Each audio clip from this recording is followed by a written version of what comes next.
আমার মা যদি বেশ্যাও হয়, ওই মায়ের পায়ের নিচে আমার জান্নাত। আর কিছু বলার আছে? আর কিছু বলার আছে? এবার জগৎ বলবে তোর মা তো বেশ্যা, আপনি বলবেন তোর কাছে হতে পারে, আমার কাছে আমার মা আমার জান্নাত।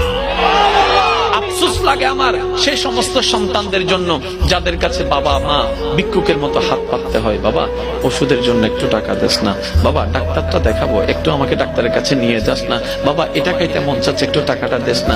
আফসোস লাগে আমার সেই সন্তানদের জন্য যারা সেই জায়গার মধ্যে মা বাবাকে ধিক্কার জানায়, মা বাবাকে বকা দেয়, মা বাবাকে আঘাত দেয়, মা বাবাকে ঘর থেকে বের করে দেয়। ভাই তুমি মা বাবাকে বের করে দাও নাই, তুমি তোমার জান্নাতের রাস্তাটাই বন্ধ করে দিয়েছো, জান্নাতের রাস্তাই বন্ধ করে দিয়েছো।